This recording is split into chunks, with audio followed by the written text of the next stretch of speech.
Alors, CCP TSI 2017, un sujet sur une application de rugby, un sujet très intéressant puisque assez complet, traitant notamment des traitements d'images, ensuite des bases de données, puis des tris, puis de la numération, puis un petit peu ELR, donc couvrant une grande partie du programme de prépa.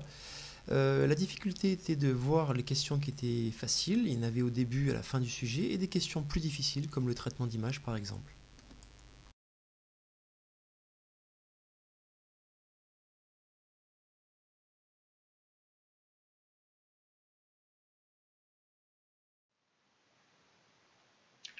Alors, il s'agissait ici de bien suivre les consignes qui étaient données dans l'annexe du sujet, c'est-à-dire d'importer le système d'exploitation, donc l'OS, Operating System, ensuite de changer de répertoire, Change Directory, en ayant préalablement créé donc le répertoire CCP sur votre disque C, puis d'importer le module MIS de la bibliothèque CP et de lui donner l'alias SCM, d'utiliser la fonction imread qui fait partie de ce module afin d'ouvrir l'image, et puis on pouvait ensuite afficher l'image. Donc à noter qu'ici moi j'ai remplacé PLT à la place de SCM qui ne fonctionnait pas, donc on obtient le résultat ci-dessous. Et si on fait print image, on va obtenir le résultat ci-dessous, c'est-à-dire un array.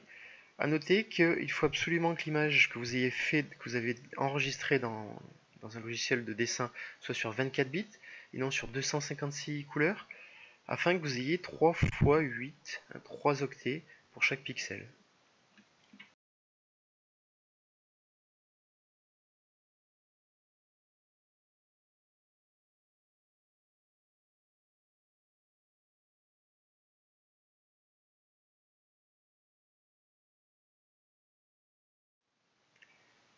Alors, il s'agissait ici de bien suivre les consignes également données dans le sujet, c'est-à-dire d'utiliser la fonction shape, qui est à l'image de la fonction len, qui signifie length en anglais, qu'on utilise habituellement pour les listes, pour avoir leur taille, donc pour une variable à une dimension. Là, on utilisera la fonction shape pour une variable à deux dimensions, puisqu'on a vu préalablement que image était un array, donc un tableau à deux dimensions. Ensuite, sur les indices 0 et 1, on va respectivement récupérer le nombre de lignes, c'est-à-dire la largeur, et le nombre de colonnes, c'est-à-dire la longueur.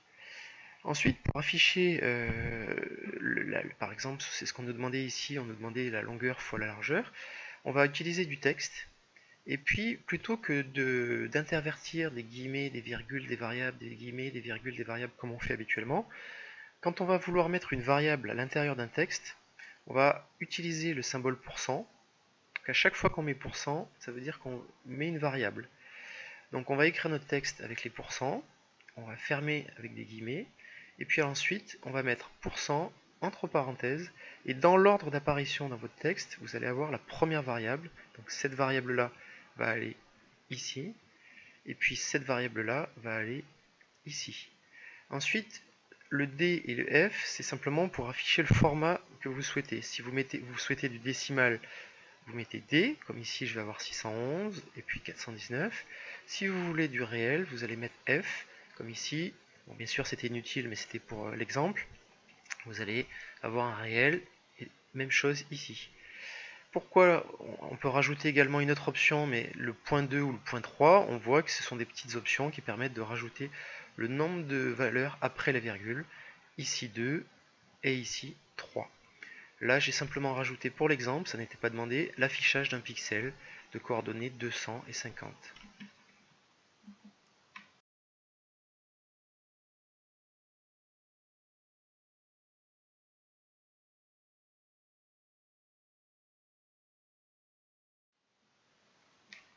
Alors, le sujet me demandait de définir une fonction qui permettait d'avoir la couleur le plus proche du centre du terrain.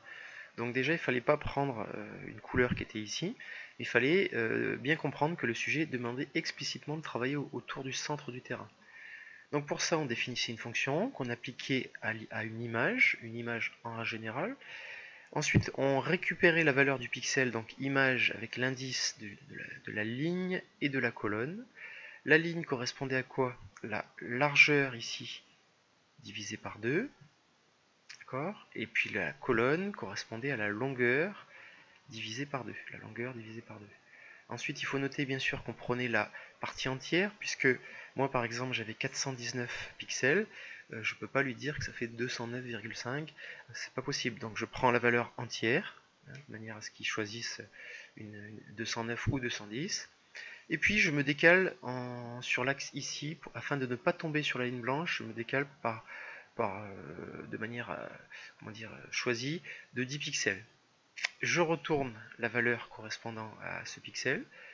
Ensuite, je lance la fonction que j'applique à la variable image. Donc, ici, attention, image, c'est mon image, mais ça pourrait être l'image 1, l'image 2, l'image 3, l'image 4, alors que là, c'est une variable générique image. Le résultat, je le mets, comme le sujet me l'indiquait, dans la variable couleur terrain, coulter, et puis j'affiche ce résultat.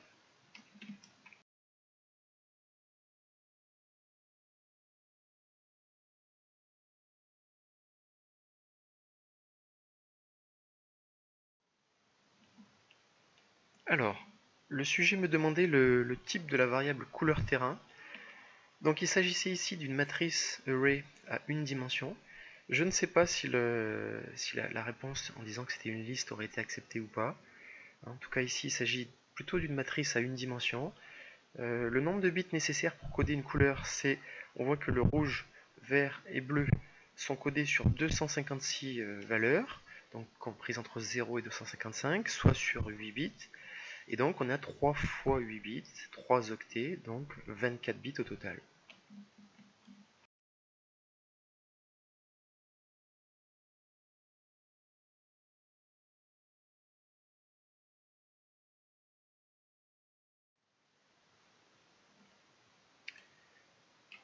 Le sujet me demandait ici de définir une fonction qui permettait d'éviter d'enlever les deux couleurs qui étaient la couleur du terrain et la couleur des lignes blanches.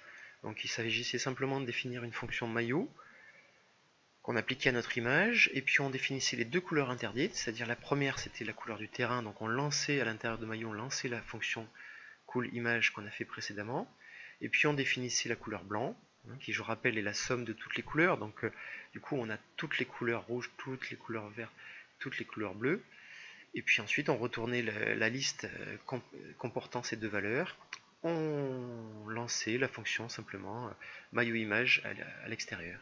Et donc on avait le résultat ici.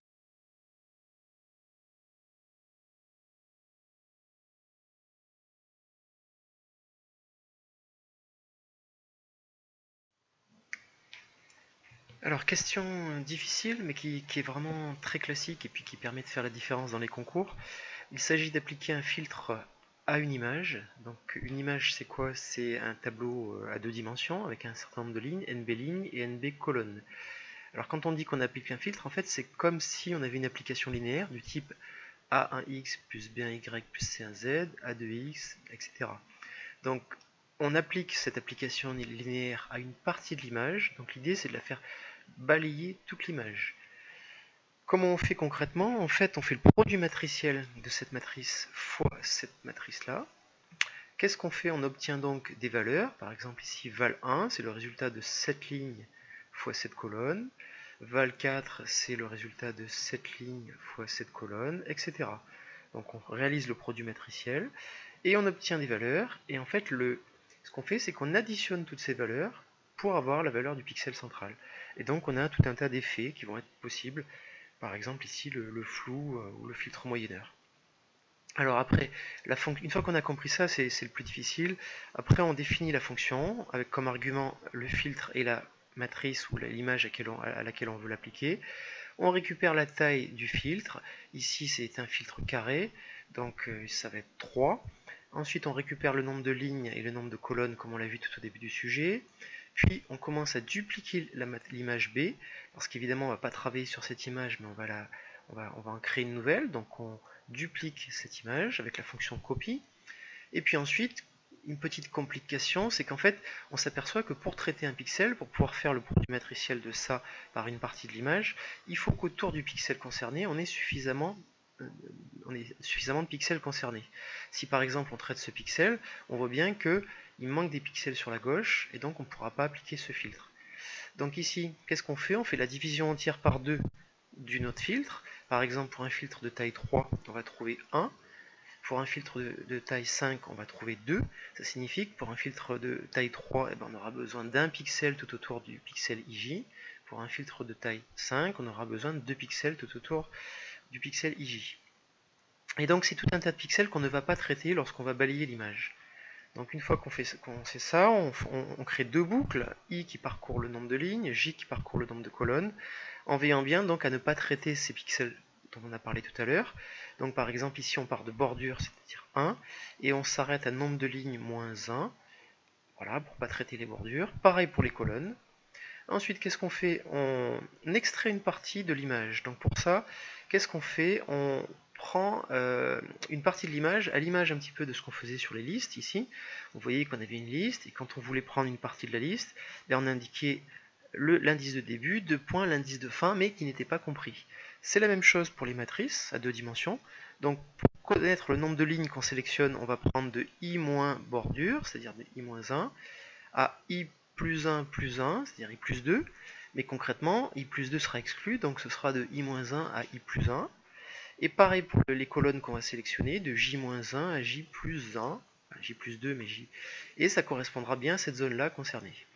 Ensuite, qu'est-ce qu'on fait? On réalise le produit matriciel de filtre A par cette partie-là. Donc pour ça, on aurait pu le faire avec une boucle, mais c'est laborieux. Donc on utilise la fonction de numpy dot qui permet de réaliser le produit matriciel de bij par filtre A en veillant bien à l'ordre dans lequel on l'écrit. Et puis comme je l'ai expliqué précédemment, il s'agit ensuite de faire la somme de toutes les valeurs obtenues, avec là aussi la fonction sum qui est présente dans numpy. Numpy aura été importé préalablement bien sûr. Et donc on a tous les termes de la nouvelle matrice C que l'on retourne. Et puis là j'ai appliqué ça à un filtre moyenneur, j'ai affiché l'image, ça nous donne cette image. Alors pourquoi? Parce que pour l'instant on ne traite que le gris ou que la couleur rouge. Maintenant il va falloir s'occuper de traiter les trois couleurs rouge, vert et bleu.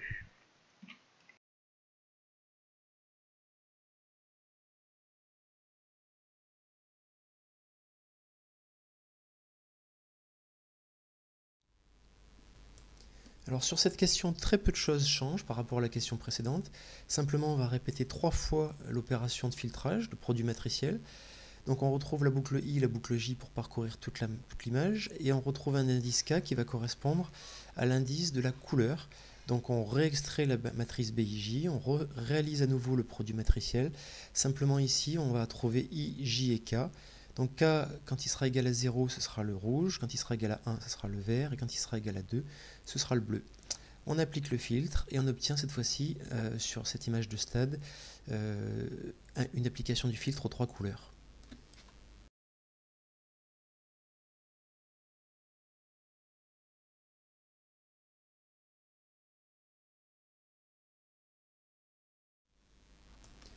Le sujet consistait ici à appliquer un filtre de Gauss, c'est-à-dire qu'au lieu de mettre le même poids sur chaque pixel comme précédemment, on appliquait un poids différent et notamment un poids plus important, on le voit ici, avec cette courbe en cloche ou courbe de Gauss, aux pixels qui sont centraux.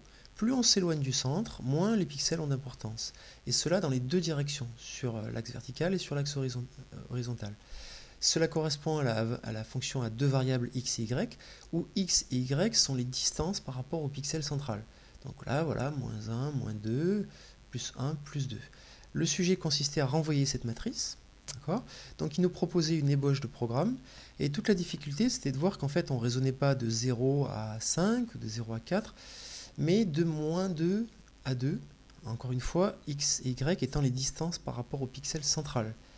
Donc ayant compris ça, ayant observé ici qu'on était entre moins taille et taille plus 1, en fait, il fallait estimer cette taille en prenant la division entière de la matrice par 2. Donc ici, 5 divisé par 2, on trouvait 2. Donc x variait entre moins 2 et 3, concrètement entre moins 2 et 2. Y variait entre moins 2 et 2. Donc voilà, on voit bien qu'on parcourt les choses de manière centralisée, on va dire. Ensuite, il s'agissait juste d'affecter à la matrice l'application de la formule qui était indiquée au-dessus. Donc on utilisait la fonction exponentielle de NumPy, on réalisait la formule, aucun souci. Il restait un dernier problème à régler, c'était que Le sujet nous indiquait que le coefficient k était tel que la somme des coefficients est égale à 1. Pourquoi on fait ça? Parce que on souhaite que les lois normales soient comparables entre elles. Donc on les ramène toutes à l'unité, et on appelle ça loi normale. Donc ici, par exemple, on a la somme des coefficients qui fait 1002. On voit que la matrice a besoin d'être divisée par 1002. Eh bien, c'est ce qu'on fait ici. La matrice, on va la diviser par la somme de ses coefficients pour avoir donc un résultat unitaire.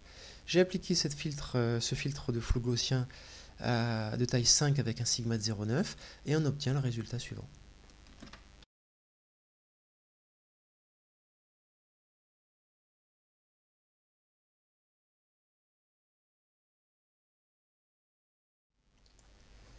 Alors il s'agissait ici juste d'utiliser la matrice de flou gaussien qu'on a vu précédemment. Donc en fait, on définissait une fonction qui s'appliquait à une image, enfin un tableau, de certaines tailles avec un certain sigma. Je vous rappelle que ça permet d'avoir une aide sur la fonction. Quand on tape help flou gaussien, on va voir apparaître ça. Et puis ensuite, qu'est-ce qu'on fait? On crée notre filtre en appliquant la fonction précédente, vue précédemment, et puis on retourne le filtre qu'on a vu aussi précédemment, appliqué à ce filtre gaussien et appliqué à notre image. Le résultat ici donne quelque chose d'un petit peu différent du filtre moyenneur.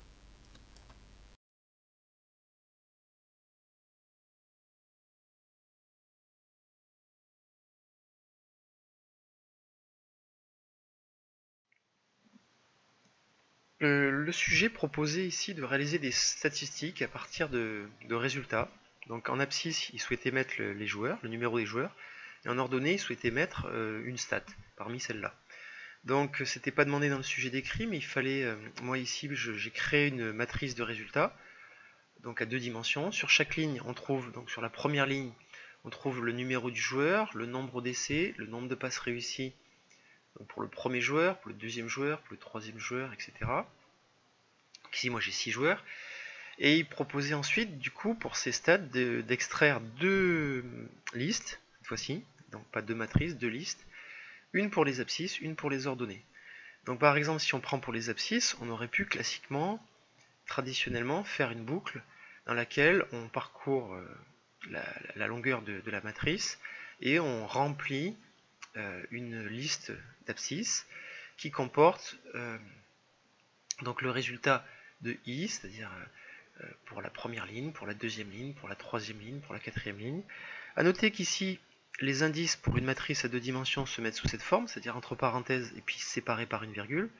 Tandis que si on avait eu une liste à 2 dimensions, on l'aurait écrit sous cette forme, c'est-à-dire l'indice de la ligne et l'indice de la colonne entre crochets.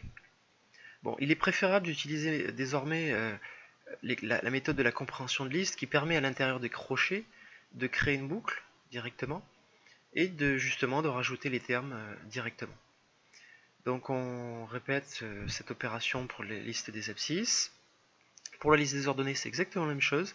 Simplement, on trouve ici l'indice 3 puisqu'on nous demandait le nombre de plaquages réussis. Et donc 0, 1, 2, 3. Il fallait mettre l'indice 3. Et on se retrouvait donc avec 2 listes qu'on voit ici. Les numéros de joueurs et le nombre de plaquages réussis.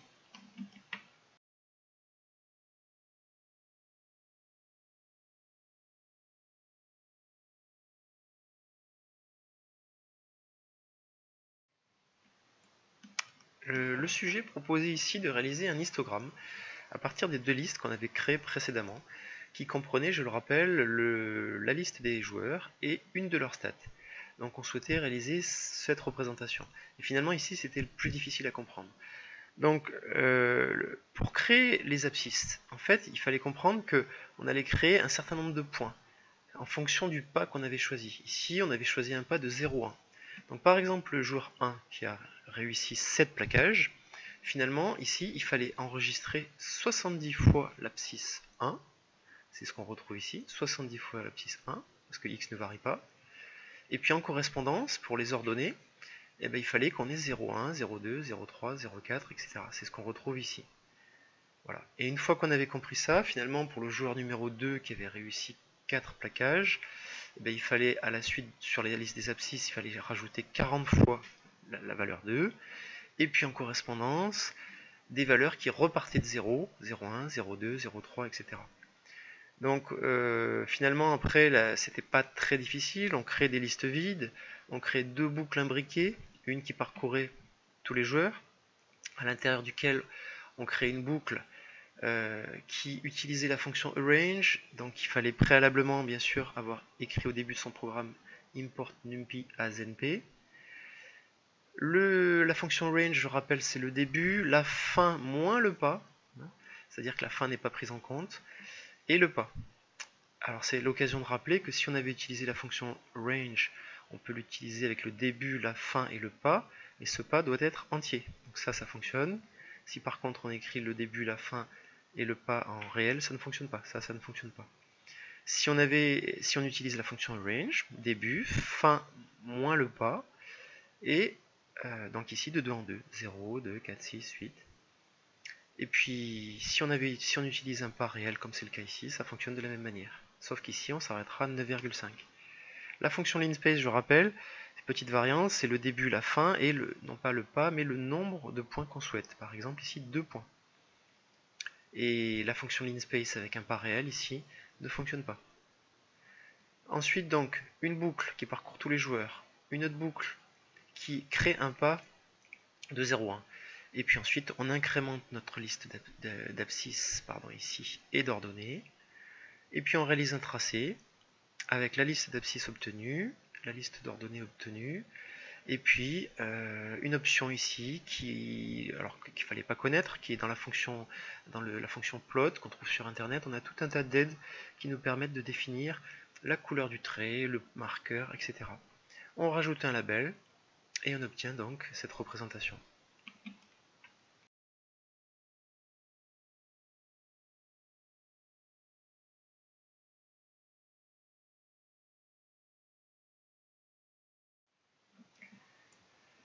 Le sujet ici nous demandait de calculer les statistiques minimales, moyennes et la moyenne pour un même joueur. Donc en fait ici j'ai déclaré pour un joueur, pour ses différents matchs, par exemple le nombre de plaquages réussis qu'il a fait, donc 20 pour le premier match, donc ça correspond aux différents matchs. Et ensuite on était embêté parce que on avait deux solutions, soit on utilisait vraiment une méthode, on va dire un petit peu très classique, c'est-à-dire que pour calculer le minimum et le maximum, qu'est-ce qu'on faisait? En fait, on déclarait que le mini et le maxi c'était par défaut 20, la première valeur. Et puis ensuite, on parcourait toutes les valeurs. Donc là, c'est vrai qu'on relisait du coup la valeur 20, mais ça c'était obligatoire parce que, étant donné qu'on voulait faire la moyenne, et bien la moyenne, on était obligé de relire toutes les valeurs. Donc ça, c'était pas très grave. Alors à noter qu'ici, on n'utilise pas for k, on n'utilise pas d'indice en fait, on n'utilise pas valeur de i, for i in range, len de valeur de joueur. Non, là ce qu'on veut c'est directement utiliser ces valeurs-là, on n'a pas besoin d'indice, donc on parcourt directement les valeurs de la liste et non pas les indices de la liste. Ensuite c'était assez simple, à chaque fois qu'on prend un k, donc par exemple celui-là, le 10, on vérifie qu'il n'est pas supérieur au max. Donc là, 10 n'est pas supérieur à 20, donc on ne fait rien. Et puis on vérifie qu'il n'est pas inférieur au min. Donc là, c'est le cas. 10 est inférieur au minimum qu'on avait enregistré préalablement. Ici, 20. Et donc on change la valeur du min. Et puis on parcourt toutes les valeurs, comme ça. Donc à la fin de cette boucle, évidemment, le min et le max correspondront aux valeurs maxi et mini des trucs. Ensuite, à chaque fois qu'on parcourt un terme, on incrémente une somme. Donc je rappelle qu'on aurait pu marquer somme égale somme plus k, mais c'est une variante. Et à la sortie de cette boucle, j'insiste bien, à la sortie de la boucle, on va diviser cette somme par le nombre de valeurs, ici, de notre liste, et on va trouver une valeur réelle. Si on avait voulu une valeur entière, je rappelle, on aurait pu prendre la division entière. Et puis on retourne la liste comprenant le min, le max et la moyenne. Donc ça, c'était la première solution.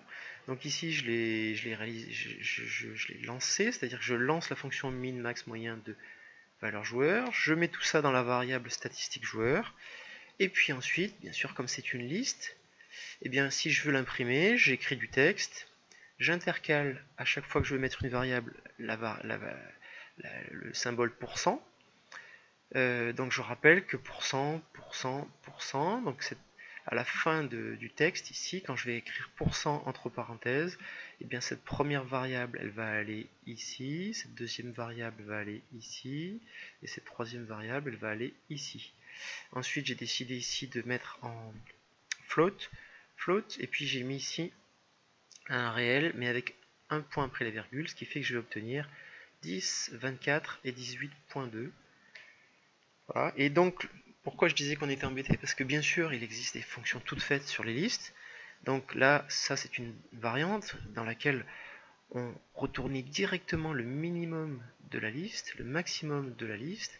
Et à ma connaissance, pour obtenir la moyenne, il fallait importer la moyenne à partir de la bibliothèque statistics et l'utiliser directement. Et donc on obtenait bien sûr les mêmes résultats de manière beaucoup plus rapide. Et ici, le sujet, la notation, je ne sais pas comment était perçue cette solution.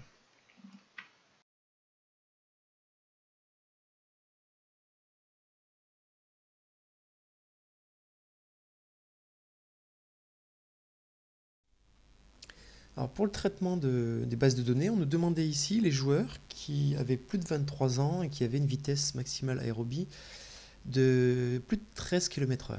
Donc je rappelle, on fait une projection de la table, c'est-à-dire qu'étonnamment on utilise select, mais c'est une projection dans laquelle on sélectionne l'attribut qui nous intéresse, ici c'est non. Ensuite on prend la table qui nous intéresse, donc from joueur, donc la table joueur, et ensuite on fait une sélection cette fois-ci, donc where, avec âge supérieur à 23 and VMA supérieur à 13, c'est-à-dire que ça c'est comme une intersection.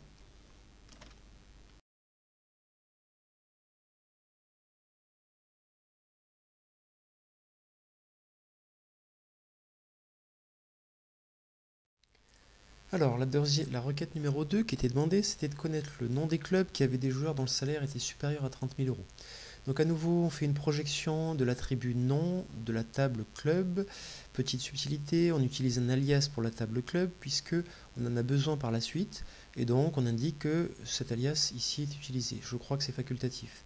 Ensuite, ayant besoin de relier les deux tables, puisque les informations sont disponibles dans les deux tables, on réalise une jointure entre la table joueur, qu'on appelle J, sur la clé étrangère qui s'appelle identClub pour joueur et qui s'appelle identClub pour la table club. Et ensuite, on fait une sélection avec l'attribut salaire supérieur à 30 000 euros. La troisième requête qui était ici demandée, c'était le nombre de joueurs qui jouaient au Stade Toulousain et qui étaient talonneurs. Donc on utilise à nouveau une projection. Là, on n'utilise pas un attribut mais un outil d'agrégation. Count étoile, c'est le nombre.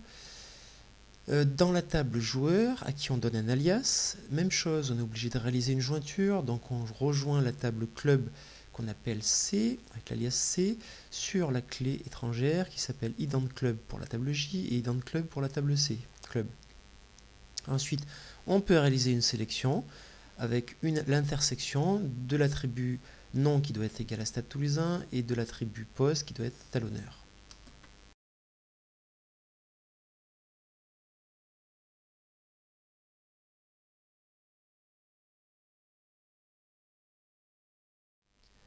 Alors on voulait connaître la proportion que prenaient les salaires dans le budget du club, donc on nous demandait le rapport de l'un sur l'autre en pourcentage. On utilise à nouveau une projection, un outil d'agrégation qui est la somme de l'attribut salaire, divisé par l'attribut budget que l'on multiplie par 100 pour avoir des pourcentages. Tout ça dans la table joueur à qui on donne l'alias J, et à nouveau on réalise une jointure entre les deux tables, donc club qu'on appelle C, sur la clé identClub et identClub aussi sur C. Petite subtilité, on regroupe le résultat par les différents budgets.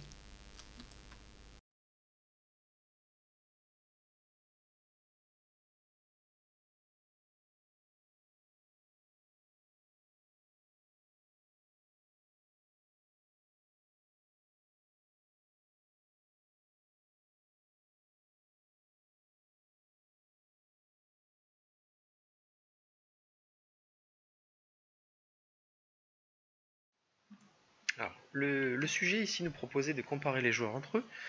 Donc on avait une variable mon équipe dans laquelle on avait stocké les différents joueurs.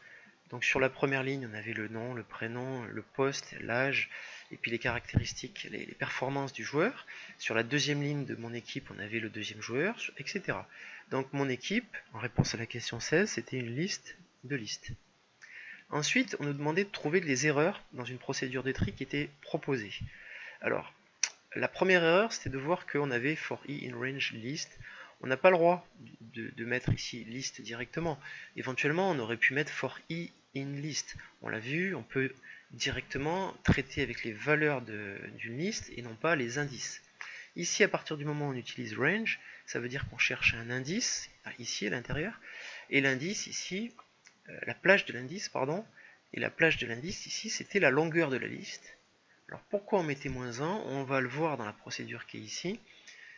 C'était un tri à bulles qui faisait remonter en fait les joueurs dans l'ordre. Donc finalement, une fois qu'on avait fait remonter le deuxième joueur, éventuellement, finalement le dernier joueur se retrouvait obligatoirement et par principe classé au bon endroit. Donc finalement, c'était pas grave si vous le faisiez pas, mais ça permettait d'éviter une opération. Ensuite, le principe c'est que une fois qu'on avait choisi un joueur, donc ici par exemple i égale à 0, donc ce joueur-là, on utilisait un deuxième indice qui lui parcourait tous les autres joueurs qui le suivaient. Donc la première fois, lorsque i vaut 0, on va le comparer, j, avec tous les joueurs, donc le deuxième joueur, le troisième joueur, etc. Mais on comprend bien que si lorsque i va être égal au deuxième joueur, eh bien, on va le comparer avec tous les joueurs qui lui succèdent. Voilà, c'est pour ça qu'ici on a mis le -1.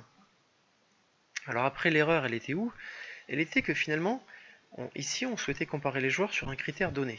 Donc déjà, il faut se rappeler que pour accéder à un critère ici, c'est-à-dire un élément de la liste de listes, il fallait utiliser liste J de critères. Liste J, donc liste J c'est par exemple, c'est ça, liste J c'est toute cette variable-là. Et critères, eh bien, si par exemple on choisissait ici le critère 5, eh bien ça correspondait à ça, le nombre de kilomètres parcourus. Donc liste J de critères, c'était ce terme-là. On le comparait avec liste mini de critères, qu'on avait choisi au départ égale à 13,6 km/h. Et c'était là qu'il y avait une erreur, étant donné qu'on cherchait à les ordonner dans l'ordre croissant, on cherchait le minimum. Donc il fallait comparer si cette valeur-là était inférieure à cette valeur-là, et non pas supérieure comme le sujet le proposait. Voilà, l'erreur était là. Une fois qu'on avait vérifié si c'était le cas, on a enregistré dans le minimum, non pas la valeur 12,9 km, mais l'indice de ce joueur. C'est-à-dire ici l'indice 1. Voilà. Et puis on faisait évoluer J pour traiter le joueur suivant. Et si à nouveau, si son critère ici était inférieur au minimum, à la valeur qui était enregistrée précédemment ici, eh bien on a enregistré l'indice de ce joueur. Et donc à la sortie de la boucle, on se retrouvait avec l'indice du joueur qui avait le critère le plus faible. Et donc là, on utilisait une fonction qui était proposée dans le sujet, qui consistait du coup à intervertir celui qui avait ici le nombre de kilomètres le plus faible. Et donc, par principe, du coup, ce joueur-là, par exemple ici, c'est ce joueur-là, se retrouvait placé en première position. D'accord ? Et c'est pour ça qu'après, lorsqu'on faisait évoluer i, c'est-à-dire lorsqu'on traitait le nouveau deuxième joueur, eh bien on le comparait à nouveau avec les joueurs qui lui succédaient. Voilà, donc on retrouve ici le principe d'un tri à bulles qui est très intéressant, et le résultat obtenu, on le voit ici, on voit bien que les joueurs ont été triés par ordre croissant sur le critère du nombre de kilomètres parcourus.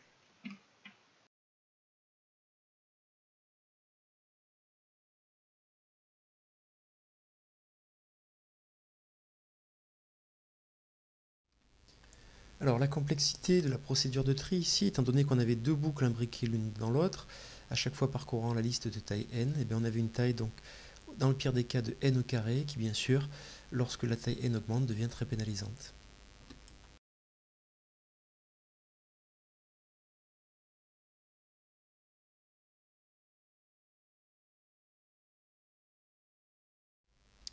Ici, on nous demandait de commenter le tri qui était proposé. Alors, ici, entre guillemets, il fallait connaître son cours, c'est-à-dire qu'il fallait tout de suite identifier un tri rapide, Un tri rapide qui se caractérise par le fait qu'on va séparer la liste initiale en deux à partir d'un pivot qui a été choisi, et puis on va mettre à gauche ce qui est inférieur au pivot, et ce qui est à droite ce qui est supérieur au pivot. Et voilà, on le voyait à peu près ici. Ensuite, donc c'est un tri qu'il faut connaître avec le tri à bulles et le tri par insertion. Ensuite, il fallait voir que la procédure tri 2 s'appelait elle-même. Donc là, on pouvait citer la notion de récursivité. Voilà ce qu'attendait le sujet. Tri rapide, récursivité. Le reste était un détail. Il s'agissait juste de voir qu'on récupérait l'indice correspondant au pivot et que du coup, on répétait l'opération de tri sur les parties droite et gauche. Alors c'est un tri qui est particulièrement intéressant, on va dire, dans le meilleur des cas. C'est-à-dire qu'il a une complexité en n au carré, comme le tri à bulles. Mais par contre, dans le meilleur des cas, si on choisit bien le pivot, il a une complexité en n log de n. Et on le voit ici, il est très intéressant lorsque le pivot est bien choisi par rapport à un tri à bulles qui, lui, a une complexité en n au carré, donc qui augmente fortement avec le nombre d'échantillons.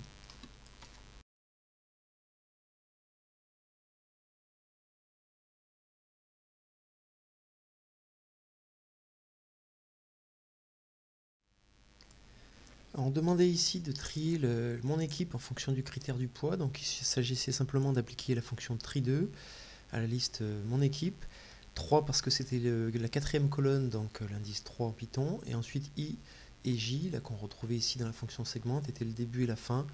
Alors pourquoi len de mon équipe moins 1, je ne sais pas exactement, il faudrait passer plus de temps à observer la définition de la fonction, ça prenait un petit peu de temps. Donc ça reste un détail.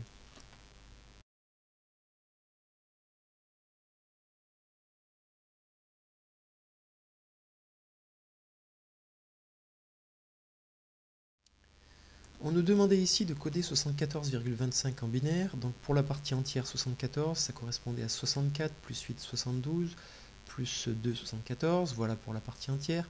On séparait par un point pour avoir la partie décimale, et je rappelle qu'on utilise après la partie décimale des puissances de 2 négatives, donc 2 puissance moins 1 ça fait 1 demi, 2 puissance moins 2 ça fait 1 demi divisé par 2, 1 quart, puis un huitième, etc.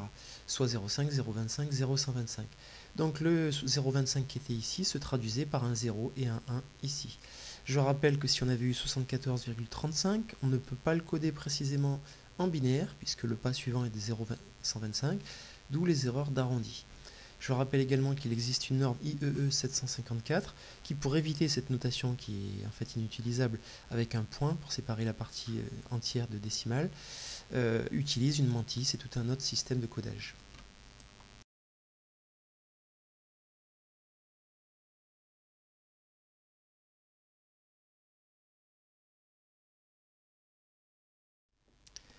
Alors, le codage précédent en binaire n'étant pas satisfaisant, puisque bien sûr, coder la partie décimale après un point, c'est pas acceptable, en fait, on utilise la norme IEE 754 qui consiste, alors d'abord à prendre ce qu'on a trouvé précédemment, et à le décaler, c'est-à-dire qu'on va multiplier par 2 puissance 6, et donc on va mettre le point 6 fois, là, on va le décaler de 6 points vers la gauche. Voilà. Une fois qu'on a ça, on utilise la notation suivante, à gauche le bit de signe, 0 quand c'est positif, 1 quand c'est négatif, donc ici c'est positif. Ensuite on a une norme qui est sur 8 bits, donc ça veut dire que là l'exposant qu'on a trouvé précédemment ici sera sur 8 bits. 8 bits mais décalé de 127, c'est une manière artificielle de prendre en compte les puissances, les exposants négatifs qu'on a vus précédemment. Donc on prend l'exposant 6, on lui rajoute 127, on obtient 133. 133 en binaire, ça correspond à ça. Voilà. Et ensuite, dans la dernière partie, on met la mantis ici. La mantis, c'est quoi? C'est la partie qu'on trouve après la virgule, donc à partir d'ici, de 0, 0, 1, on retrouve 0, 0, 1, etc. 0, 1, 0, 0, 1, voilà, on retrouve ici, et on complète par des zéros.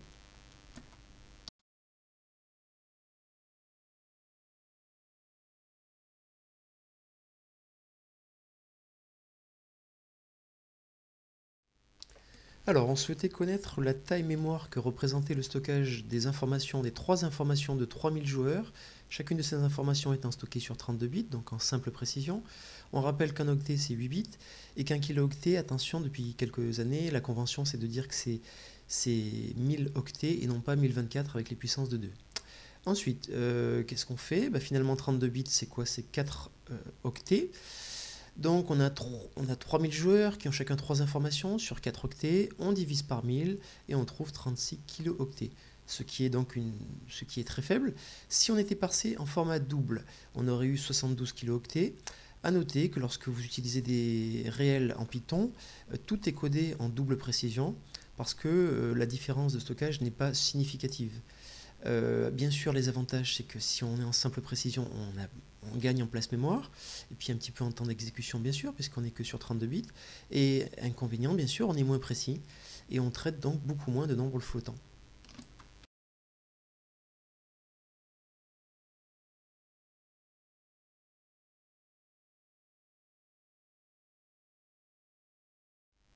Alors, de manière à préparer un tracé, on avait besoin de construire une liste d'abscisses avec des temps invariables. Donc c'était une question très facile et le plus dur était de voir que cette question en fin de sujet était très facilement faisable. On définit une liste temps avec un temps maximal et un pas. Ensuite on initialise, on met une condition de fin et on incrémente une liste. À noter qu'on peut utiliser soit la méthode append, soit ajouter à la liste un terme. On applique la fonction et on a donc notre liste obtenue ici.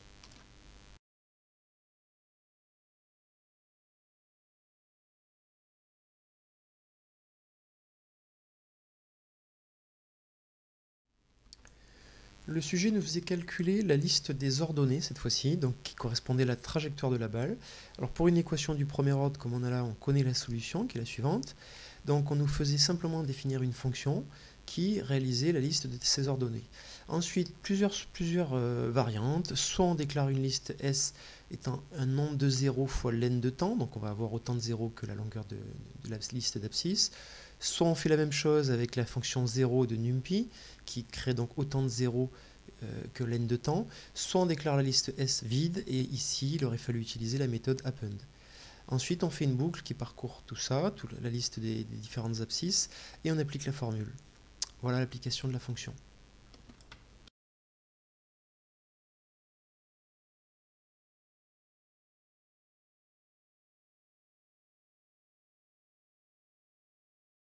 Alors, le sujet nous proposait de résoudre ici par la méthode d'Euler, bien que la solution soit connue. Donc le principe est toujours le même, on prend l'équation différentielle, on approxime dv sur dt par delta v sur delta t. Voilà, donc ensuite ça, on isole v de t plus dt, c'est-à-dire la vitesse qu'aura la balle à l'instant suivant, en fonction de la sollicitation et en fonction de la vitesse qu'elle avait précédemment. Cette équation, on la retranscrit dans une fonction Python, on indique les conditions initiales, on initialise la liste, on parcourt toute la liste des temps, simplement on incrémente la liste de sortie par la nouvelle valeur. Ici, ça ne fait que retranscrire cette équation. Il faut quand même veiller au choix des indices afin de ne pas avoir de dépassement.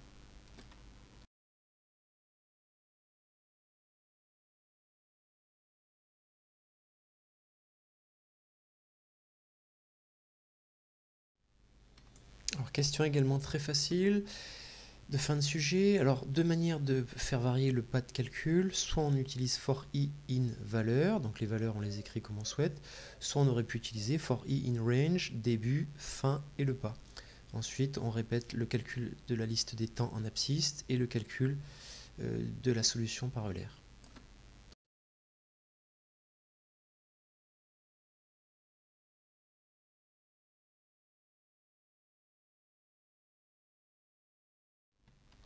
Pas de souci particulier, on importe la bibliothèque pyplot, on réalise une boucle qui parcourt les trois valeurs, on crée la liste d'abscisses, on crée la liste d'ordonnées et on réalise le tracé. Voilà le résultat obtenu.